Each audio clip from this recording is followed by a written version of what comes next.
anggap ini kertas obat ya. Nah, kertas obat di sini kan pasti ada kodnya nih, dokter siapa, di mana gitu kan. Terus yang bawah ini nanti bakalan ada nama pasien, usia pasien.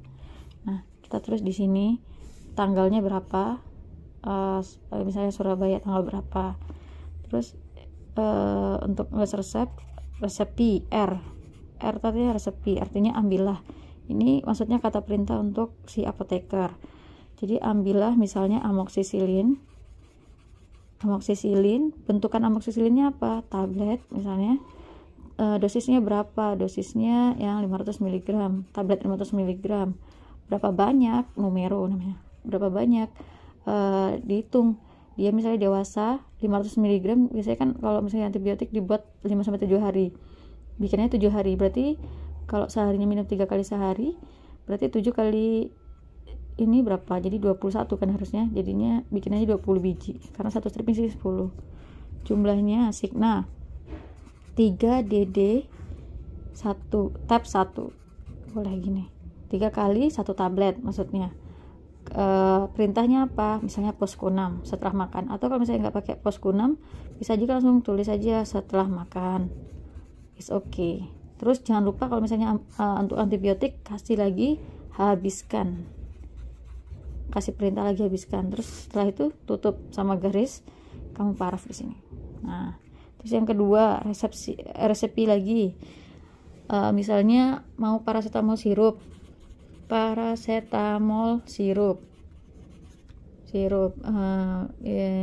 dosis paracetamol sirup.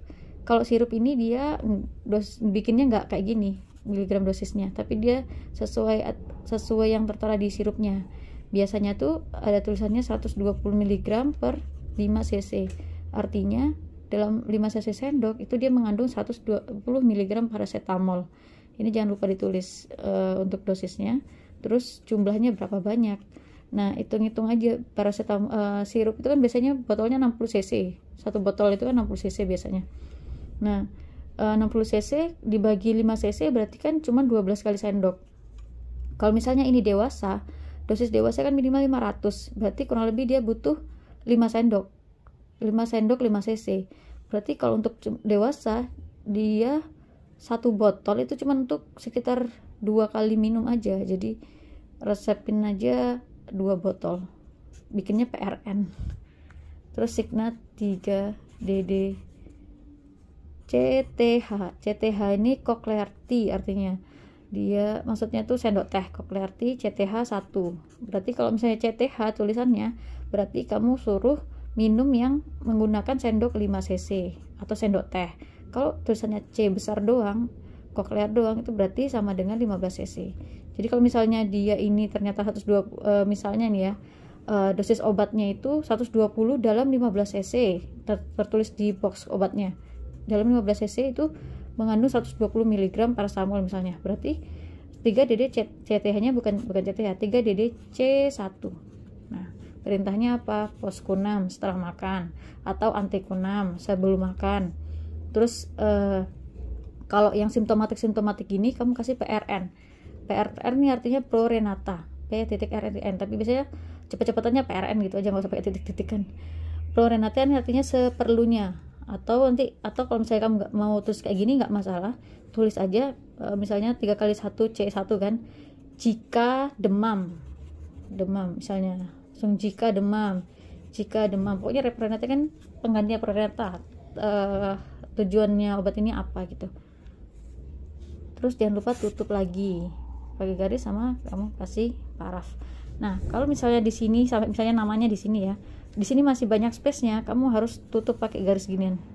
Gunanya biar obatmu nggak ditambahin orang nanti gitu. Sorry, ini tadi contohnya untuk dewasa ya. Berarti kalau dewasa kan pakai 5C, pakai 500 mg dosisnya. Berarti CTH-nya CTH 5 ya. CTH 5. 3 kali 5 sendok teh artinya. Berarti dia dapat dosisnya 600 mg untuk dewasa. Kalau misalnya anak itu dosisnya 10 mg per kilogram berat badan. Misalnya kalau berat badannya berat badannya misalnya 12 kilo, berarti CTH-nya CTH 1 gitu. Terus kalau misalnya pada bayi itu kan dia nggak bisa pakai sendok teh ya, biasanya dia itu pakai drop kalau misalnya ngasihin obatnya. Terus jadi beberapa obat itu ada yang sediaannya dalam bentuk drops atau tetes. Kalau untuk nulis resepnya, contohnya paracetamol ya, paracetamol sama aja sebenarnya, paracetamol drops untuk sediaannya apa, terus dia dosisnya berapa dalam satu drops itu. Dia biasanya yang beredar paracetamol tuh 60 mg per 0,6 cc. Jadi dia tuh bentukannya kan drops, jadi dia pakai pipet. Jadi pipetnya itu di pipa pipetnya itu ada garis-garis, nanti bentukannya kan kayak pipet gini. Nah di sini ini kan pipetnya, dari sini tuh ada garis-garis 0,1, 0,2, 0,3, 0,4 sampai 0,7 kalau nggak salah, atau 0,10. Nanti ini dipencet itu obatnya bakalan naik sampai berapanya ke atas gini. Nah untuk signanya, tandainya itu sama aja, untuk dosisnya berapa kali. Kalau misalnya obat-obat kan tetap ya, dia waktu paruhnya berapa, ininya jadi ininya nggak perlu diiniin, tetap 3-4 kali untuk paracetamol, 3 DD.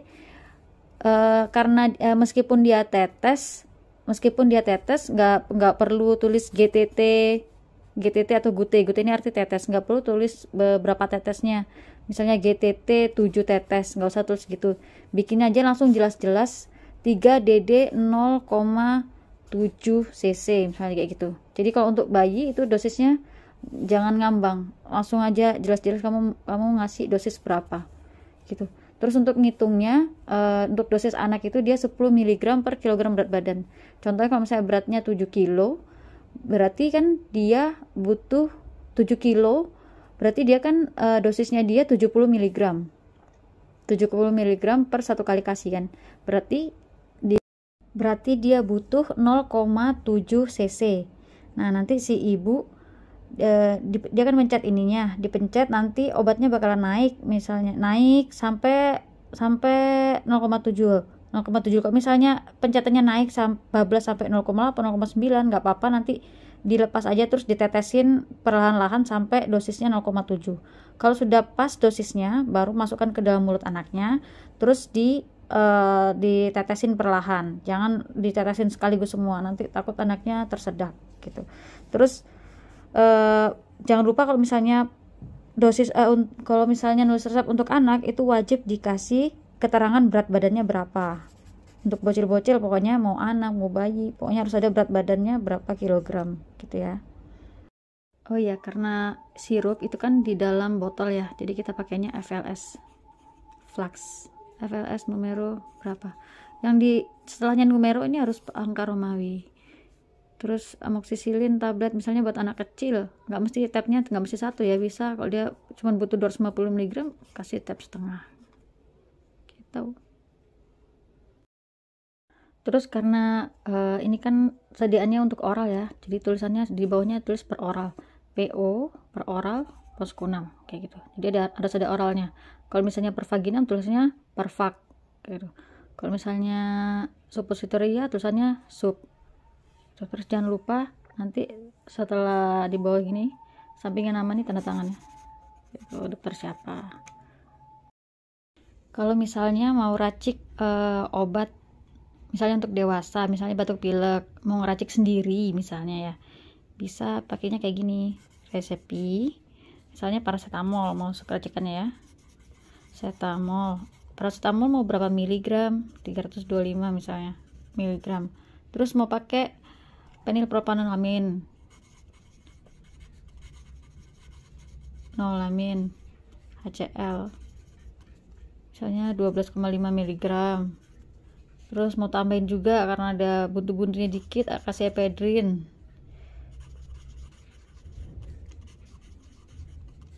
Saya dosisnya sama 2,5 mg, mau masukin masih kurang, tambahin CTE misalnya peniramin maleat ya, saya 1 mg aja. Terus ada batuknya, ternyata batuk kering, dextrometropan HBR 10 mg. Mau nambahin GG mungkin Glyceril guaiolat misalnya mau 50 mg. Nah ini harus dipertimbangkan karena ini kan bakal masuk dalam kapsul ya, atau mau dijadikan puyer, itu sebanyak apa mau diminum pasien. Nah tapi kalau misalnya mau kayak gini, itu bikinnya nanti kita kan sudah kasih dosis, terus kita campur MF Misovac Pulv. Ini artinya campur dan buatkan bentukan puyer, masukkan in caps, masukkan dalam kapsul. TD Thales dose numero mau berapa, misalnya buat 3 hari misalnya, sehari 3 kali, berarti kasih 10 biji kan, 3 kali sehari. Tandai Signa 3 DD Pulv 1 boleh kayak gini. Misalnya per oral, PO kan per oral, sama setelah makan posko 6 gitu. Terus mau bikin lagi nggak apa-apa, PRN flu misalnya gitu, boleh lah ya. Kalau nggak pakai ini ya nggak apa-apa juga sih, jelasin aja kalau misalnya udah nggak ada gejala nggak usah diminum, nggak usah dihabiskan gitu, karena ini kan obat-obat simptomatik, jadi nggak perlu sampai habis. Terus tanda tangan. Oh ya, MF ini ada panjangnya sebenarnya, MFLA Misovac Lege Artis, artinya campur dan buatlah menurut cara yang semestinya. Pulv puyer, in cup, masukkan dalam kapsul. DTD ini artinya Thales dose, jadi buatlah sesuai dosis yang sudah dikasih sama dokter ini. Jadi kalau misalnya ada DTD, nanti si apoteker bakalan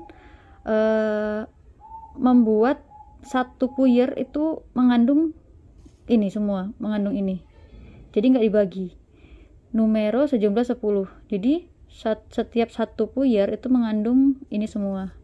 Nanti si apotekernya akan mengalihkan ini menjadi 10. Gimana caranya biar dia dapat 10 bungkus. Terus misalnya contoh lainnya apa ya? Oh ya, kalau misalnya ini udah diperintahkannya in caps, berarti kan hasil akhirnya dia udah bentuk kapsul ya. Di bagian signanya ini DD-nya jangan pulv lagi, tapi langsung caps, karena dia udah hasilnya udah masuk kapsul. Tapi kalau misalnya ini dia nggak masuk dalam kapsul, MF Pulv langsung DTD numero 10, berarti 3 DD-nya bisa Pulv 1, karena hasil bentuk akhirnya kan Pulv. Biasanya kalau Pulv ini biasanya pada obat-obat anak yang biasanya pakai kertas doang, cuman digerus tok, tapi nggak dimasukin di kapsul. Tapi kalau misalnya masuk kapsul, di sini jangan dikasih Pulv tapi caps, jadi ini salah ya. Terus kalau misalnya nggak mau pakai ini juga nggak apa-apa, 3DD1 POPC gitu langsung nggak masalah sih. Terus contoh lain, misalnya paracetamol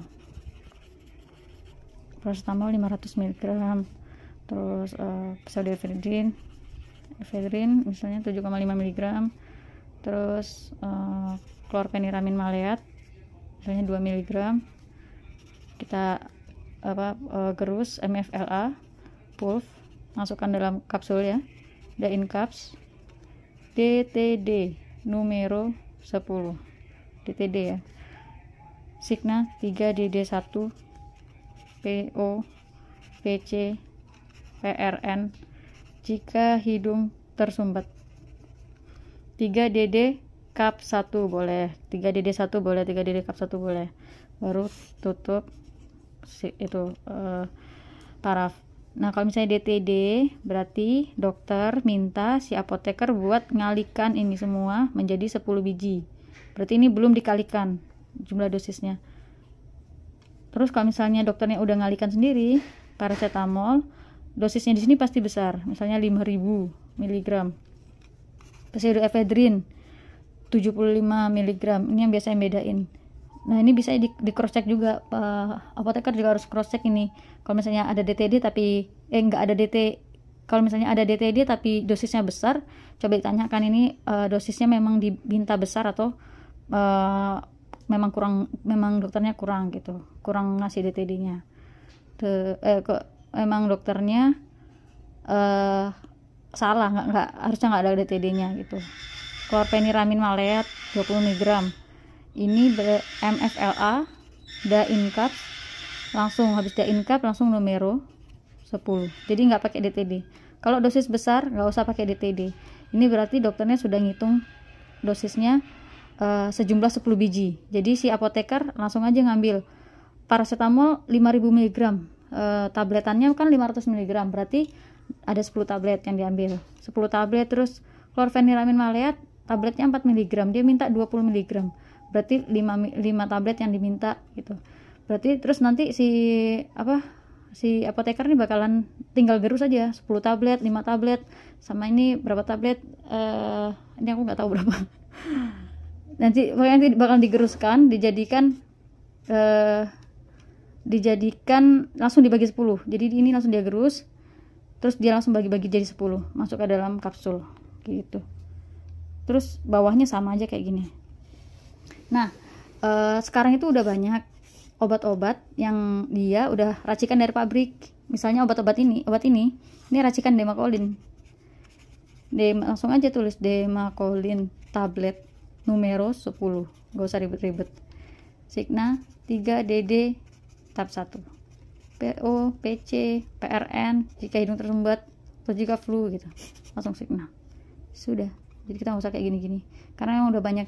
Dan sekarang tuh memang pseudoephedrine tuh jarang dijual putulan karena mungkin takut disalahgunakan ya. Jadi kebanyakan dia masuk dalam racikan kalau pseudoephedrine gitu. Sekarang contoh resep untuk obat-obat anak ya. Untuk anak itu dia dosisnya beda dari dosis dewasa. Dia punya dosis sendiri. Jadi kita harus tahu juga dosis anak berapa. Dosisnya itu biasanya per kilogram berat badan. Untuk cara penulisannya hampir sama kayak racikan sebelumnya. Resepi. Misalnya berat badan anaknya 10 kg ya. 10 kg. Terus kita misalnya mau racik paracetamol. Nah, kita harus tahu paracetamol dosis anak ini berapa. Paracetamol dosis anak itu 10 mg per kilogram berat badan. Berarti kalau berat badan 10, kita butuh 100 mg. Terus misalnya GG, glyceryl guaiolate. GG ini dosis anaknya itu 12 mg per kilogram berat badan per hari. Berarti kalau misalnya dibikin per kali, ini kan per kali. Kalau dibikin per kali berarti dia 4 mg. 4 mg per kilogram berat badan per kali. Berarti kalau beratnya 10, dia 4 mg, dia butuh 40 mg. Terus misalnya mau ditambahin lagi CTM. CTM ini dosisnya 0,1 mg per kilogram berat badan. Miligram per kilogram berat badan per kali. Berarti kalau beratnya 10, dia 1 mg. Ya. Nah, kalau untuk anak-anak, kalau misalnya bikin puyer, ini kan obat-obat ini kan pahit ya. Jadi kalau anak-anak itu tambahin aja saccharum lactis. Saccharum lactis ini hampir sama kayak gulanya tepung donat itu. Saccharum lactis bikinnya QS. QS ini artinya kuantum statis apa kalau nggak salah. Kuantum statis itu artinya secukupnya. Jadi tujuannya pakai saccharum lactis ini juga kalau misalnya obat-obat yang ini kan obatnya dalam dosis kecil. Nah, itu kan biasanya sedikit kan. Nah, untuk biar bisa agak banyak dikit, biasanya ditambahin ini biar apotekernya juga gampang untuk membagi obatnya itu. Jadi kegunaannya bukan hanya untuk pemanas aja, tapi juga untuk penambah bobot obatnya ya, berat obatnya, besaran banyak obatnya maksudnya. Terus udah racikan kita udah ada, terus kita kasih perintah MFLA, Misolva, Leger Artis, terus Pulv ya kan, di puyer. Ini karena dosisnya persatuan, kita wajib tulis DTD, data dose Numero. Kamu bikin berapa banyak? Misalnya dibikin buat 3 hari, 3 kali sehari bikin 10 biji. Ini berarti ntar si apoteker harus ngaliin ini sampai 10. Terus Cigna 3DD 1 per oral setelah makan proskunam jika batuk pilek misalnya, tutup.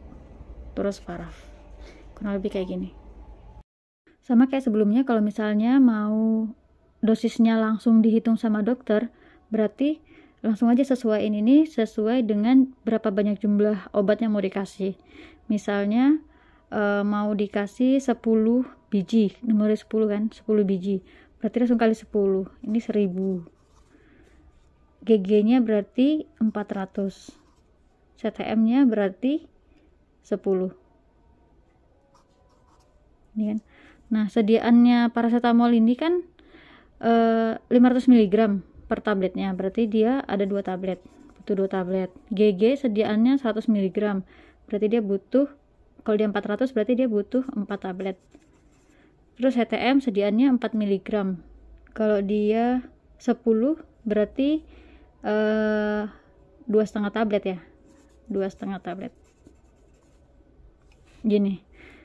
Jadi boleh langsung, kalau misalnya mau tulis langsung paracetamol 2 tablet, GG 4 tablet, CTM 2,5 tablet, terus Saccharomyces QS, MFLA, PULF, numero 10, baru signa 3DD1, itu boleh. Jadi nggak usah pakai gini, tapi langsung bikin dalam bentuk tablet ini juga nggak apa-apa, nggak masalah.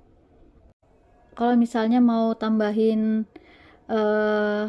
multivitamin, kalau misalnya itu dirasa menguntungkan, itu juga nggak masalah. Mungkin bisa meningkatkan penyerapan, atau bisa meningkatkan atau mempercepat penyembuhan, gunanya kita masukkan vitamin. Kalau misalnya ada alasan yang kuat, kita masukkan, ya masukkan aja, enggak apa-apa. Yang penting kalau misalnya ngeracik obat, kita harus pertimbangkan ada nggak interaksi antara obat-obat yang kita jadiin satu ini. Tapi kalau misalnya antibiotik itu jangan disatuin sama obat-obat simptomatik, soalnya antibiotik itu kan diminumnya ada jangka waktunya ya, sedangkan obat-obat simptomatik ini kan kalau masih bergejala, kalau nggak bergejala nggak usah diminum lagi kan. Jadi untuk mencegah biar nggak meningkatkan resistensi di masyarakat, jadi antibiotik itu jangan dicampur sama obat-obat simptomatik ini. Jadi kalau misalnya mau racik obat, pastikan obat-obat yang kita mau racik ini dia kerjanya bisa sinergis. Kerja sinergis bukan berarti dia harus memiliki efek yang sama semua, enggak. Misalnya pada antasida itu kan isinya aluminium sama magnesium hidroksida. Nah, aluminium yang mana antasida ini kan gunanya untuk menetralkan asam lambung. Nah, aluminium hidroksida itu dia punya efek bikin konstipasi. Terus gandengannya dia digandeng lah sama si magnesium hidroksida. Magnesium hidroksida dia ini punya efek untuk laksatif. Jadi mereka bekerjanya berbeda, tapi mereka sinergis gitu. Jadi nggak mesti kerja yang sama yang bisa diracik, tapi obat-obat yang bisa bekerja sinergis yang harus kita racik gitu. Terus ini resep untuk obat-obat yang dalam bentuk sirup. Yang sebelumnya kan itu udah ada ya, resep dalam bentuk sirup tuh tadi contohnya kan sebelumnya ini paracetamol ya. Paracetamol sirup dosisnya 120 per 5 cc sesuai dengan yang ada tertera di boxnya. Terus FLS numero berapa, signa berapa. Terus tutup. Nah, ini itu untuk obat-obat yang dia sudah dijadikan sirup dari pabrik langsung gitu. Jadi kita nggak ngeracik dia. Ini udah racikan dari pabrik, racikan paracetamol dalam bentuk sirup dari pabrik. Kalau kita mau ngeracik sendiri, kita harus jabarkan resepio. Misalnya kita mau ngeracik obat-obat ini ya, nggak cuma paracetamol ya. Kita mau tambahkan GG sama CTM juga, ataupun kita mau tambahkan vitamin B atau vitamin C juga nggak apa-apa. Misalnya resepi paracetamol. Paracetamol kita untuk nulis resep untuk bikin sirup itu langsung ditotalkan. Jadi kita pakai dosis yang ini, jangan pakai yang ini karena dia udah langsung dijadikan dalam satu botol kan. Jadi kita langsung pakai dosis yang udah kita total jadi satu. Paracetamol kita mau 1000 mg. Ini dosis yang sampai hari ketiga kan, sampai 3 hari ya. Paracetamol, terus GG 400 mg, terus CTM 10 mg. Nah, untuk obat-obat sirup itu kan dia dalam bentuk cair. Obat-obat yang dalam bentuk cair itu dia cenderung nggak stabil. Artinya obat-obatnya itu dia dosisnya itu rawan nggak akurat gitu loh. Jadi untuk biar dia dosisnya itu lebih lebih merata, kita butuh yang namanya suspending agent. Suspending agent itu dia itu gunanya untuk memperlambat pengendapan si obat-obat ini. Jadi kalau dia ini kan awalnya dari dari padat ya, dari apa, tablet-tablet yang dihancurkan kan, yang digerus. Nah, bayangkan kalau dia dimasuk di dalam air doang tanpa adanya si suspending agent, dia kan pasti akan cepat mengendap kan. Nah, obat-obat yang cepat mengendap meskipun udah dikocok terus kita mau tuangkan, itu pasti si dosis obatnya tuh kayak apa, lebih nggak akurat gitu. Jadi kita butuh yang namanya suspending agent biar meningkatkan kekentalannya juga, biar obatnya itu juga bisa tersebar dengan rata, jadi dosisnya itu nggak numpuk di belakang nantinya. Gunanya itu suspending agent. Nah, suspending agent ini itu seperti CMC. Taruh aja CMC-nya 0,6 ya, 0,6 gram misalnya. Terus Sir Simplex ini juga gunanya untuk ada rasa-rasa ya, untuk anak kecil ya, biar ada manisnya. Sir Simplex sirup ini 6 cc misalnya. Terus ada Aquam 12 ya, 12 cc, sama sisanya kita tutupi sama Aquades AD ini dia hingga 60 cc maksudnya. Jadi nanti Aquadesnya ini kita tambahin sampai jumlahnya 60 kan, kita mau bikin 60 kan misalnya ya, yang sama kayak gini ya, 60 cc, satu botol kan 60 cc nih, jadi kita mau tambahkan dia sampai 60 cc. Terus perintahnya di bawahnya itu sama MFLA, bikinnya suspensi ya, suspensi, terus Signa 4 DD misalnya, atau 3 DD CTH 1 atau CTH berapa kayak gitu. Jadi intinya kayak gini, yang ini nih adalah si suspending agentnya. Ini wajib nih, harus ada. Kalau enggak, nanti sirupmu jadinya kayak air dikasih sama kapur gitu doang. Bayangin aja kalau misalnya kapur digerus, masukkan ke dalam air kan, itu si kapurnya bakalan cepat ngendap. Nah, itu pasti dosisnya nggak karu-karuan nanti kalau misalnya dituangin ke sendok atau di mana. Tapi kalau misalnya dia dikasih suspending agent, dia bisa lebih kental, dosisnya akan lebih merata. Jadi gunanya suspending agent tuh itu ya, CMC ini nih. Tapi meskipun dia udah pakai suspending agent, kita harus tetap KIE ke si ibu atau pasien itu untuk ngocok obatnya ini, untuk ngocok sirupnya, karena meskipun dia memperlambat pengendapan, bukan berarti dia nggak bisa mengendap. Jadi pasti kalau misalnya dia dalam posisi yang diam yang lama, dia pasti bakalan mengendap. Makanya kita harus tetap suruh untuk dikocok dulu sebelum dipakai. Nah, terus kayak gini nih biasanya jarang di klinik-klinik ya, jarang yang dia bisa ngeracik kayak gini. Jadi biasanya itu langsung ngambil yang praktis. Jadi biasanya ngambilnya paracetamol sirup yang udah diracik dari pabrik, yang dia udah dalam bentuk sirup, terus nanti kita masukin aja nih obat-obatnya mau kita masuk, terus dikocok-kocok baru kasih ke pasien kayak gitu. Terus ada juga obat yang memang dia udah banyak racikannya, misalnya kayak obat-obat flu buat anak, itu kan sudah ada sendiri, nggak cuma paracetamol, isinya ada campuran antihistaminnya, ada campuran anti buat batuknya dan lain-lain juga gitu. Sirup-sirup racikan pabrik lah, itu udah banyak kok macamnya. Tinggal lihat aja komposisinya apa, sesuai nggak sama sakitnya pasien ini gitu. Sekarang kalau misalnya resepnya untuk penggunaan obat-obat topikal, misalnya obat-obat kulit, obat-obat yang dioles, obat-obat tetes, obat tetes mata, tetes hidung, tetes telinga, tetes mulut, sebagian ada yang topikal. Tapi ada juga kalau dia ngelewati first pass metabolism, berarti dia bukan obat topikal. Kayak vitamin A buat anak kecil itu bukan topikal ya. Ini contohnya resepi R nih ya. Resepi misalnya kita mau kasih obat salep gentamisin, antibiotik salep gentamisin. Bentukannya apa, mau salep atau krim? Salep misalnya atau krim boleh. Yang berapa persenannya 0,1%. Terus gentamisinnya mau yang tabung besar atau tabung kecil? Misalnya yang kecil aja karena lukanya dikit, misalnya kasih yang 5 gram aja cukup. Yang neto 5 gram. Terus kasih tube ya. Terus numero jumlahnya berapa, 1 biji aja. Terus tandai atau signa sebagai 3 kali 3 didai UE, usus eksternum. Sudah ini. Terus tanda tangan jangan lupa. Terus kalau misalnya hidrokortison, misalnya kortikosteroid ya, resepi misalnya hidrokortison yang 2,5% misalnya, 2,5% cukup. Ini sebenarnya nggak usah dipakai, nggak apa-apa sih, tapi kalau misalnya bagusnya kalau dipakai jumlahnya, biar nanti belinya bisa hemat pasiennya. Jangan sampai beli yang besar padahal cuma dikit doang yang dipakai gitu. Tube numero 1 misalnya ya. Signa tandai sebagai 2 kali didai UE oles tipis misalnya, dikasih gini. Atau misalnya kalau dia butuh kortikosteroid yang untuk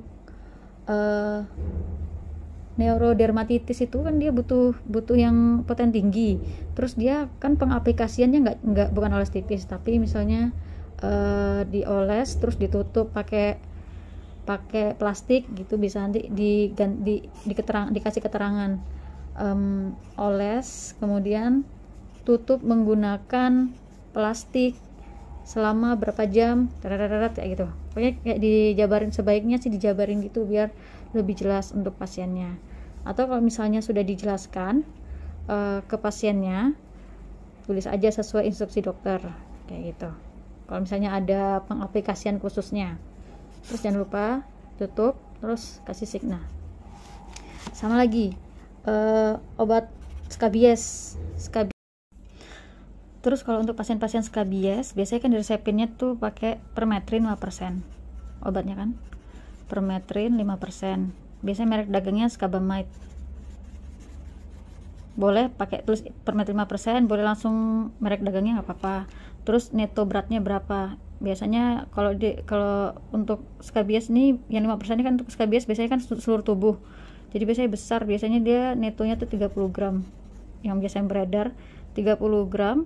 Dia tube juga ya bentukannya, numero berapa. Kalau misalnya anaknya kecil, sekiranya 30 gram ini cukup untuk seluruh tubuhnya, kasih 1. Tapi kalau misalnya dia udah agak besar SMP gitu, kasihnya 2 atau 3 boleh, karena dia dioleskannya seluruh tubuh. Pengolesannya harus ke seluruh tubuh, nggak cuma ke sela-sela jari atau daerah kemaluan yang kena yang ada muncul tanda-tanda skabies saja, karena dia nggak bakalan maksimal terapinya nanti. Soalnya bisa aja dia udah kontak ke tangannya, kemananya, jadi penanganannya harus seluruh tubuh, nggak bisa di bagian yang luka doang. Terus tandai, langsung aja kasih UE atau usum externum, UE, oles, dikasih keterangan yang panjang, oles ke seluruh tubuh, ke seluruh tubuh, mulai dari telapak tangan, leher, tengkuk, kemaluan, pokoknya dijelaskan lah mau kemana aja, oles ke seluruh tubuh. Terus kan dia harus didiamkan selama minimal 8 jam kan, kemudian bilas. Setelah 8 jam itu baru bilas menggunakan air bersih. Terus titik, jangan lupa dikasih pengingat lagi, ulangi 1 minggu kemudian, biar penanganannya lebih maksimal gitu. Terus baru kasih garis paraf sudah. Atau kalau misalnya udah dijelaskan, boleh aja langsung sesuai instruksi dokter, tapi harus benar-benar dijelaskan ke pasiennya gimana cara makainya, biar nanti nggak salah terapinya, nggak salah tindakan, jadi nggak sia-sia, nggak buang-buang waktu, dan nggak menyebabkan banyak penularan ke saudara-saudaranya yang lain. Terus ini kalau misalnya kertasnya ini nggak ada tulisan namanya, kasihnya pro ya, jangan kasih nama, gak keren nih. Pro anak siapa misalnya, usia berapa gitu, jangan lupa tanda tangan. Oke. Oh ya, gunanya kita tulis ini panjang-panjang gitu, kasih keterangan gitu, biar nanti apoteker kita itu bisa make sure lagi ke si pasiennya ini, karena biasanya pasien itu di depan dokternya aja anggu-anggu, paham, tapi ternyata nggak paham. Jadi biar ada pengulangan, biar lebih paham pasiennya gitu. Terus kalau misalnya resep untuk obat tetes, misalnya obat tetes mata, kasih resep P, misalnya mau obat antibiotik tetes mata, taruh aja ofloxacin ya. Ofloxacin berapa persen? Biasanya untuk tetes mata 0,3%. Terus sediaannya 0,3%. Terus jangan lupa ditulis eye drop, tetes mata eye drop. Terus sediaannya mau apa, mau botol atau mau yang mini dose. Kalau yang botol tuh biasanya bisa sampai 3 mili atau 3 mili. Satu botol kecilnya tuh 3, ada yang sediaan 3 mili, ada 5 mili. Terus kalau misalnya dia bentukan mini dose, itu dia strip-stripnya mirip kayak punya Ventolin kayak gitu, cuman dia berderet-deret. Jadi banyak strip-stripnya gini, anggap aja satu emplek gini ya. Nah biasanya satunya ini dia satu bungkus itu isinya 5. Nah setiap satu ini itu dia bisa setiap satu ini itu isinya 0,6 cc. Artinya dia bisa 6 tetes. Jadi satu hari bisa ambil satu. Nah, keuntungan pakai yang mini dose kayak gini itu biar lebih steril kayaknya ya. Eye drop kita minta yang mini dose misalnya. Mini dose mau berapa biji mini dosnya? Kalau totalnya, kalau mau semua bikin 5 numero 5, tapi kalau misalnya cuman sehari 2 hari doang dipakai, ya udah sesuai kebutuhan aja. Misalnya cuman 3 doang, jadi cuman 3 kali 0,6 cc yang kita kasih ke pasien. Berarti untuk 3 hari, mungkin untuk hari selanjutnya disuruh kontrol kayak gitu. Terus tandainya tetap Cigna.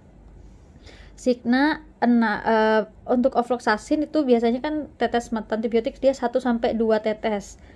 Biasa digunakan 1-2 tetes dalam selang waktu 4-6 jam. Berarti kita pakai yang tiap 4 jam aja ya, berarti 6 kali. Biar pas dia 1 kali sehari.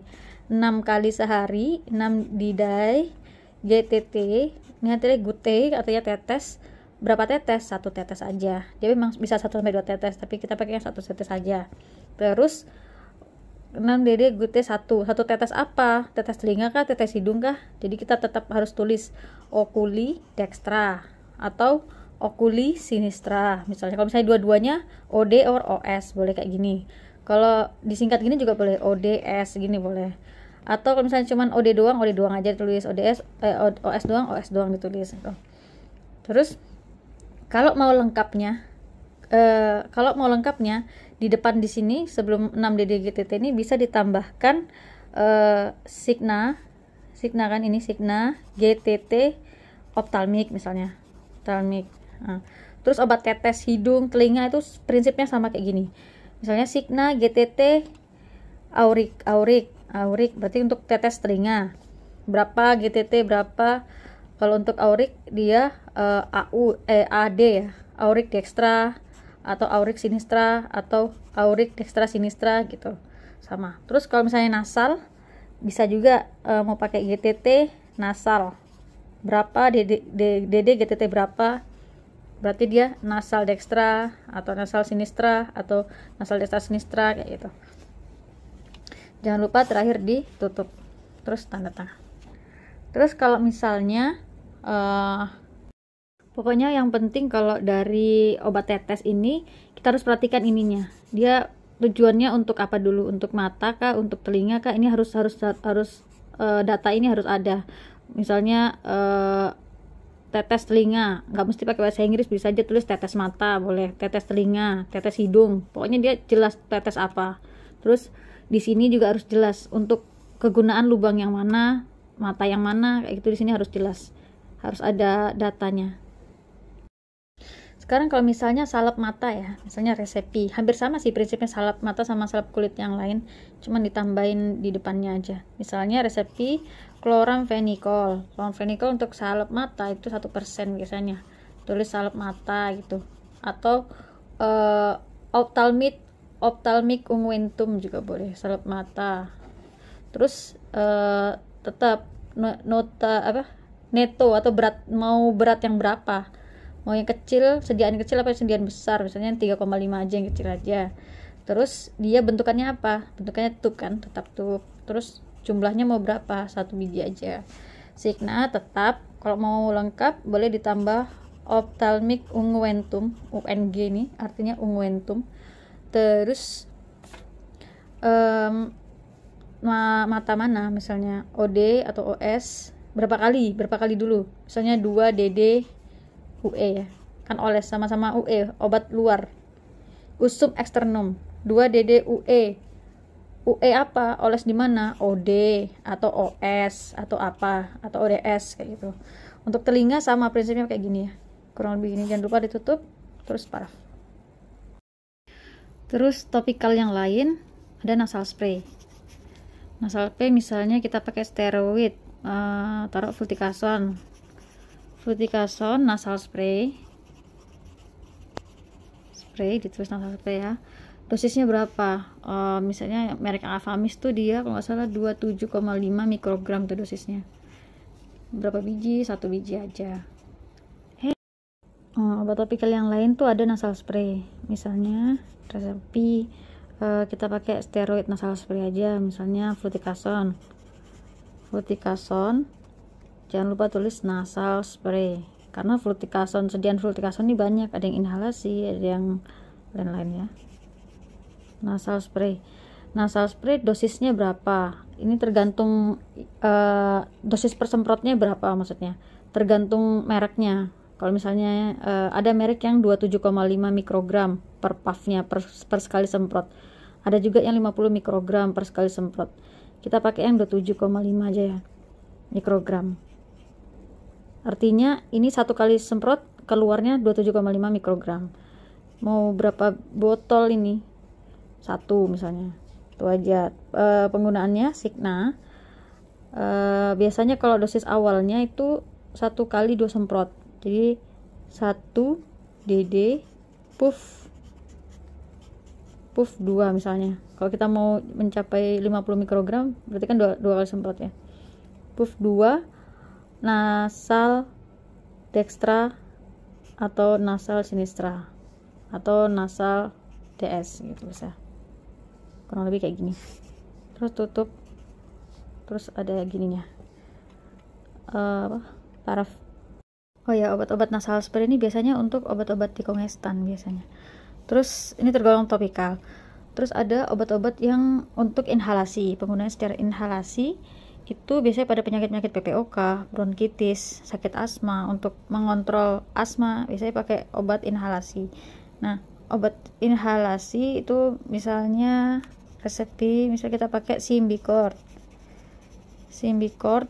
Turbohaler ya. Nah, Symbicort Turbohaler itu dosisnya berapa? Nanti dilihat di kemasannya, itu ada dosisnya.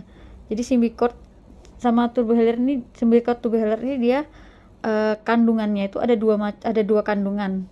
Nah, di dosisnya itu di dosisnya ditulis tuh dosis kandungan yang pertama sama yang kedua. Kandungannya berapa per berapa gitu. Jadi dia itu mengandung budesonide 160 mikrogram sama dia mengandung formoterol 4,5 mikrogram. Jadi dosisnya Symbicort Turbohaler 160 mCh garing 4,5 mCh numero 1 misalnya. Signa tandai 1 ya, penggunaannya bisa dipakai 2 kali sehari ya. 2 DD misalnya sama aja nih, puff 1. Udah. Terus jangan lupa kalau misalnya mau ditambahin keterangan cara penggunaannya enggak masalah. Kalau misalnya enggak, harus dijelaskan cara penggunaannya biar dosisnya bisa masuk dengan maksimal saat sama pasiennya. Tapi bagusnya sih biar ya udah. Intinya cara penggunaan inhaler kayak gini itu pasiennya disuruh latihan nafas dulu, misal sekitar 3 kali nafas biasa, tarik nafas, buang nafas, tarik nafas, buang nafas. Terus udah kayak yang ketiga, yang terakhir itu buang nafas sedalam-dalamnya, buang nafas sehabis-habisnya. Habis itu masukin alatnya ini ke dalam mulutnya ditutup rapat, terus dihirup sedalam-dalamnya. Habis dihirup sedalam-dalamnya, alatnya dikeluarin, mulutnya ditutup. Terus disuruh tahan sekitar 8 detik sampai 10 detik. Setelah 8 sampai 10 detik baru hembuskan nafas perlahan. Nah, kalau udah selesai, jangan lupa dikumur-kumur. Oh ya, dosisnya ini untuk dosis sekali semprot. Jadi 1 kali puff dia bakal keluar segini dosisnya. Dan untuk Symbicort ini biasanya dia bisa sampai 120 dosis di satu alatnya itu. Untuk penggunaan secara keseluruhan, satu kertas resep itu jangan lebih dari 4 ini ya, jangan lebih dari 4 macam obat. Terus kalau misalnya lebih dari 4, sekiranya lebih dari 4 jangan dipaksain masuk, ditulis di resep selanjutnya aja, nggak apa-apa. Jadi ada 2 resep. Terus kalau misalnya ada obat-obat yang mau di order ulang, itu nggak usah nulis lagi, tulis aja iter berapa kali, boleh misalnya iter 2 kali. Kalau ditulis iter 2 kali berarti si pasien itu bisa 3 kali terima resep ini, 3 kali terima resep obat gitu. 3 kali, bisa 3 kali tebus maksudnya. Terus kalau misalnya ada yang darurat, tinggal tulis Cito, gede-gede aja Cito, terserah di mana, yang penting di notis, yang bikin notis aja. Nah, sekarang resep obat-obat yang mungkin obat-obat yang dipakai di rumah sakit atau lagi dipakai di UGD misalnya. Contoh, langsung dibikin resepi. Biasanya obatnya tuh dijadiin satu, tapi beda-beda setiap instansi, ada yang mintanya dipisah-pisah, ada yang jadi satu. Tapi bikin yang jadi satu aja. Misalnya dia sesak, misalnya butuh Ventolin berapa biji, 2 biji misalnya. Terus misalnya Combifen juga butuh numero 2. Terus butuh ranitidin misalnya. Ranitidin ini apa? Ampul berapa biji, misalnya 1 aja. Terus omeprazol vial ya, numero 1. Terus mungkin butuh antrain ampul numero 1. Terus dia punya Ventolin, punya Combifen, berarti butuh maskernya juga harus diresepin, Nebul Max ya, atau masker Nebul gitu. Masker Nebul dewasa harus dikasih dia punya buat anak-anak atau dewasa, soalnya ada ukurannya berapa, 1 aja. Terus ada masker Nebul ini udah ada salangnya kan. Terus untuk masukin obat ini dia butuh line kan, mungkin si pasiennya butuh IV line, berarti kita kasih aboketnya. Kita butuh aboket. Untuk dewasa biasanya ukurannya 20 atau 22, ditulis nomor berapa yang dimau, 20 atau nomor 22, berapa banyak, 1 aja. Kalau misalnya anak-anak nomornya 24 ya, warna kuning biasanya. Terus ada aboket, berarti kita butuh infus setnya.